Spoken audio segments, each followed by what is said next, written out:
Hello, നല്ല നമസ്കാരം. Jason സ്റ്റേതേഴ്സിൻ്റെ ഷെൽട്ടർ. ഇത് എന്നെക്കുറിച്ച് ഒറ്റവാക്കിൽ പറഞ്ഞു കഴിഞ്ഞാൽ എന്താ പറയുക, പഴയ വീഞ്ഞ് പുതിയ കുപ്പിയിൽ. ഇതിൻ്റെ പ്ലോട്ട് നോക്കുമ്പോൾ സ്കോട്ട്ലാൻഡിലെ ഒരു ഒറ്റപ്പെട്ട ദ്വീപിൽ ഒളിവിൽ താമസിക്കുന്ന മൈക്കൽ മോൺസൺ. അദ്ദേഹം മുൻ സർക്കാർ കൊലയൊക്കെ ചെയ്യുന്ന ഒരു MI6 അങ്ങനെ ഒരു സാധനത്തിൻ്റെ ആളാണ്. ഒരു പ്രത്യേക ദൗത്യം നിരസിച്ചതിനെ തുടർന്ന് രാജ്യം വിട്ട അദ്ദേഹം പുറം ലോകവുമായി യാതൊരുവിധ ബന്ധവുമില്ലാതെയാണ് ജീവിക്കുന്നത്. എന്നാൽ ഒരു കൊടുങ്കാറ്റിൽപ്പെട്ട് തൻ്റെ പക്കൽ സാധനങ്ങൾ എത്തിക്കുന്ന ജെസ്സി എന്ന് പറയുന്ന പെൺകുട്ടിയെ രക്ഷിക്കാൻ വേണ്ടി വരുന്നതോടുകൂടി അദ്ദേഹത്തിൻ്റെ ഒളിവ് താമസം അല്ലെങ്കിൽ ഒളിത്താവളം സുരക്ഷിതമല്ല എന്നുള്ളതും ആ കുട്ടിയെയും തൻ്റെ ജീവൻ രക്ഷിക്കാൻ വേണ്ടി മൈക്കിൾ വീണ്ടും ആയുധമെടുക്കേണ്ടി വരുന്ന ഒരു സാധനമാണ് ഇതിൻ്റെ ഇതിവൃത്തം എന്ന് പറയുമ്പോൾ. പിന്നെ ജെയ്സൻ്റെ പ്രകടനം എന്ന് പറയുമ്പോൾ തൻ്റെ പതിവ് ശൈലിയിൽ പോലെ വൺ മാൻ ശൈലി, ആ ഒരു സാധനം, ഒരുപാട് വൈകാരികമായിട്ടുള്ള ഒരുപാട് സാധനങ്ങൾ അദ്ദേഹം നന്നായിട്ട് തന്നെ ഹാൻഡിൽ ചെയ്തിട്ടുണ്ട്. അദ്ദേഹത്തിൻ്റെ പ്രായത്തിന് അനുയോജ്യമായിട്ടുള്ള ഒരു ബ്രോക്കൺ സോൾ, ആ സാധനം അദ്ദേഹം നന്നായിട്ട് തന്നെ ചെയ്തിട്ടുണ്ട്. അതോടൊപ്പം തന്നെ ഇതിലെ ഈ സിനിമയുടെ യഥാർത്ഥ ഹൈലൈറ്റ് ജെസ്സിയെ അഭിനയിച്ച ആ ഒരു കൊച്ചു കുട്ടിയാണ്. ആ കുട്ടിയുടെ പേരെനിക്കറിയില്ല. പിന്നെ സെയ്തയുമായിട്ടുള്ള അവളുടെ ഒരു കെമിസ്ട്രി, ശരിക്കും പറഞ്ഞു കഴിഞ്ഞാൽ ഒരു ഗംഭീരമായിട്ടുള്ള ഒരു ഇമോഷൻസ് നൽകുന്നുണ്ട്. പിന്നെ ഇതിൻ്റെ മറ്റ് അഭിനേതാക്കൾ, അതോടൊപ്പം തന്നെ ഗവൺമെൻറ് ഓഫീസർമാരുടെ റോളുകൾ, അവരൊക്കെ ഗംഭീരമായിട്ട് തന്നെ അവരുടെ റോളുകൾ നന്നായിട്ട് തന്നെ കൈകാര്യം ചെയ്തിട്ടുണ്ട്. പിന്നെ ഇതിൻ്റെ സാങ്കേതിക വശങ്ങൾ നോക്കുമ്പോൾ റിക് റോമൻ വോവ് ആണ് ഒരു ബെസ്റ്റ് ആക്ഷൻ പടം ഒരുക്കാൻ അദ്ദേഹം ശ്രമിച്ചിട്ടുണ്ട്. 90s ആക്ഷൻ സിനിമകളുടെ ഒരു ത്രോ ബാക്ക് ഫീൽ നൽകാൻ അദ്ദേഹം പരമാവധി ശ്രമിച്ചിട്ടുണ്ട്.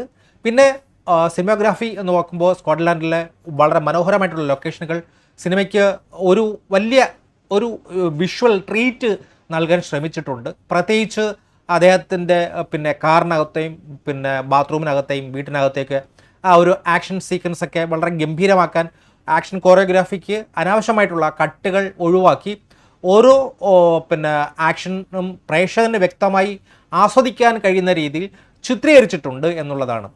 സ്പെഷ്യലി ആ ബാത്റൂമിൻ്റെ സാധനമൊക്കെ എനിക്ക് ഗംഭീരമായിട്ട് ഇഷ്ടപ്പെട്ടു. പിന്നെ ഈ സിനിമയുടെ നെഗറ്റീവ് എന്ന് പറയുന്നത്, ഈ സിനിമയുടെ ഏറ്റവും വലിയ പോരായ്മ അതിൻ്റെ കഥയാണ്.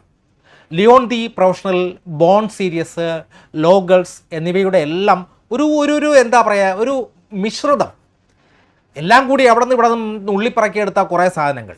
ഈ കുട്ടിയെ രക്ഷിക്കാൻ വരുന്ന രക്ഷകൻ, ഇതൊരു ക്ലീശ സാധനമല്ലേ? ഈ സിനിമ എടുക്കുന്നവർക്ക് മടുക്കത്തില്ലേ? ഇത് എത്ര വർഷമായിട്ട് പറഞ്ഞുകൊണ്ടേയിരിക്കുന്ന സാധനമാണ്. പഴയ ക്ലാസിക്കൽ സിനിമകളിൽ നിന്ന് എന്തോ ഒരു മോട്ടിച്ചെടുത്തിട്ട് അത് കൊണ്ടുവന്ന് പിന്നെ ആക്ഷനുമായിട്ട് ബ്ലെൻഡ് ചെയ്ത് കൊണ്ടുവന്ന് അവതരിപ്പിച്ച് കഴിഞ്ഞാൽ ആൾക്കാർ കണ്ടുപിടിക്കില്ല എന്നുള്ളതാണോ? എന്താണ് ഈ കാണിച്ചു വച്ചിരിക്കുന്നത്?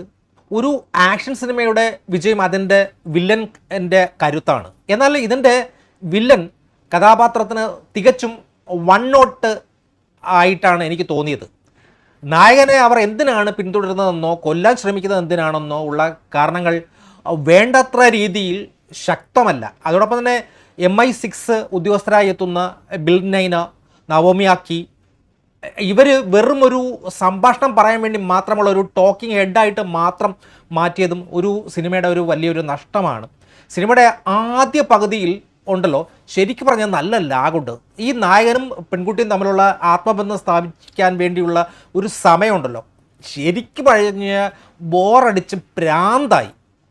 പിന്നെ എന്താ പറയുന്ന, നമ്മളൊരു ആക്ഷൻ സിനിമയ്ക്ക് പ്രതീക്ഷിക്കുന്ന ആ ഒരു ഫാസ്റ്റിങ് ഇതിലില്ല. പിന്നെ ആക്ഷൻ രംഗങ്ങളിൽ അമിതമായി ഉപയോഗിച്ചിരിക്കുന്ന ഒരു ഷോക്കി ക്യാമ ഉണ്ടല്ലോ, അത് ഒരു ഇറിറ്റേഷൻ പോലെയാണ് എനിക്ക് ഫീൽ ചെയ്തത്. എന്താണ് സംഭവിക്കുന്നതെന്ന് വ്യക്തമാക്കാത്ത ആ വിധത്തിലുള്ള ആ ഒരു ക്യാമറ ചലനങ്ങളുണ്ടല്ലോ, ആക്ഷൻ രംഗങ്ങളുടെ ആ ഒരു ക്യൂട്ട്നെസ്സിനെ നശിപ്പിച്ചു കളഞ്ഞു. പിന്നെ അതോടൊപ്പം തന്നെ ഈ രാത്രിയിൽ നടക്കുന്ന പല ആക്ഷനും വേണ്ടത്ര വെളിച്ചമില്ലായിരുന്നു എന്നുള്ളതാണ് പ്രശ്നം. ശരിക്കും പറഞ്ഞു കഴിഞ്ഞാൽ അത് നമുക്ക് വ്യക്തമായിട്ട് കാണാൻ കഴിയുന്നില്ല, ആസ്വദിക്കാൻ കഴിയുന്നില്ല.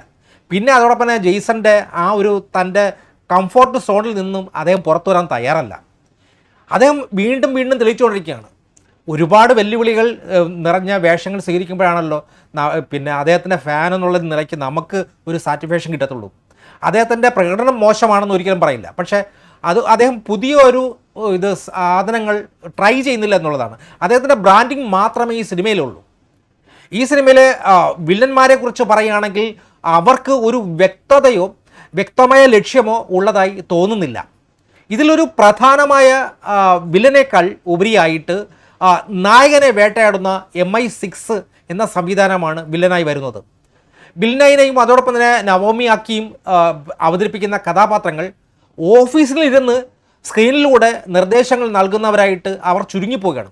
ഇവർക്ക് നായകനുമായിട്ട് നേരിട്ടുള്ള ഒരു ഫൈറ്റിംഗ് പോലും ഇല്ല എന്നുള്ളതും സിനിമയുടെ ആ ഒരു ഫാസ്റ്റിങ്ങിനെ കുറയ്ക്കുകയാണ്. പിന്നെ ഈ എന്തിനോ വേണ്ടി തിളയ്ക്കുന്ന സാമ്പാർ പോലെ ഒരു ശത്രു, ജെയ്സൺ സ്റ്റെയ്നെ നേരിടാൻ വേണ്ടി ഫീൽഡ് ഏജൻറ്റ് വളരെ ദുർബലരായിട്ടാണ് അതിനെയൊക്കെ ചിത്രീകരിച്ചു വെച്ചിരിക്കുന്നത്. നായകന് തുല്യരായിട്ടുള്ള ഒരു വില്ലനെ വേണമെങ്കിൽ അവിടെയാണ് ആ പടം നല്ല ഗംഭീരമാകുന്നത്. പക്ഷേ വില്ലൻ അവിടെയുണ്ട്, നായകൻ അവരെ തല്ലുന്നു. എന്നതിനപ്പുറം ഒരു മൈൻഡ് ഗെയിമിങ്ങോ അതിൻ്റെ ഒരു ഇൻട്രസ്റ്റിങ്ങോ നമുക്ക് കിട്ടുന്നില്ല. സിനിമയുടെ അവസാന ഭാഗത്തോട് അടുക്കുമ്പോൾ കഥ പെട്ടെന്ന് തീർക്കാൻ ശ്രമിച്ചതുപോലെ നമുക്കൊരു തോന്നലുണ്ടാകുകയാണ്. വില്ലന്മാരുടെ മോട്ടിവേഷൻ എന്താണെന്നോ അല്ലെങ്കിൽ അവർ എന്തിനു വേണ്ടിയാണ് ഇങ്ങനെ വരുന്നതെന്നോ ആ ഒരു സാധനം പെട്ടെന്ന് ഇങ്ങനെ തീർക്കാൻ വേണ്ടി അങ്ങ് തീർക്കുകയാണ്. പിന്നെ നായകൻ്റെ ഭൂതകാലത്തെക്കുറിച്ചോ അദ്ദേഹത്തിൻ്റെ പിന്നെ ഇത് കൂടുതൽ ഡീറ്റെയിൽ ആയിട്ട് നമ്മൾ പ്രതീക്ഷിക്കുമ്പോൾ അവിടെയും നിരാശപ്പെടുത്തിക്കുകയാണ്. സിനിമയുടെ അവസാനം ആക്ഷനേക്കാൾ നായകനും ആ പെൺകുട്ടിയും തമ്മിലുള്ള വൈകാരിക ബന്ധത്തിന് പ്രാധാന്യം നൽകിയത് കൊണ്ട് തന്നെ ഒരു ആക്ഷൻ സിനിമ പ്രതീക്ഷിച്ച് നമ്മൾ കാണുമ്പോൾ അതിനൊരു ഊള സാധനമായിട്ട് എനിക്ക് ഫീൽ ചെയ്തു.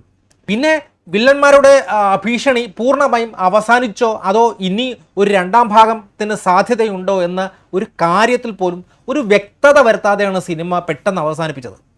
ചുരുക്കത്തിൽ വില്ലൻ കഥാപാത്രങ്ങളുടെ ആഴമില്ലാത്ത ഒരു തിരക്കഥയും അവസാന നിമിഷങ്ങളിലെ ഒരു സിനിമ പെട്ടെന്ന് തീർക്കാനുള്ള തിടുക്കവും ക്ലൈമാക്സിന് ഒരു തൃപ്തി നൽകില്ല എന്നുള്ളതാണ്.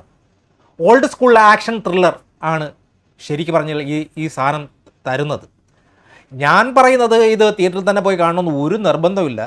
കഴിയുമെങ്കിൽ പിന്നെ OTTയിൽ സ്ട്രീം ചെയ്യുമ്പോൾ പോയിരുന്ന് കാണുന്നതാണ് നല്ലത്. ഈ സിനിമയ്ക്ക് വലിയ മാർക്കൊന്നും കൊടുക്കാനില്ല. ഒരു 5-ൽ 2.5 മാർക്ക് മാത്രമേ ഞാൻ കൊടുക്കത്തുള്ളൂ. പകുതി മാർക്കേ കൊടുക്കത്തുള്ളൂ. കാരണം ഞാൻ പ്രതീക്ഷിക്കുന്ന ഒരു സാധനവും എനിക്ക് കിട്ടിയില്ല.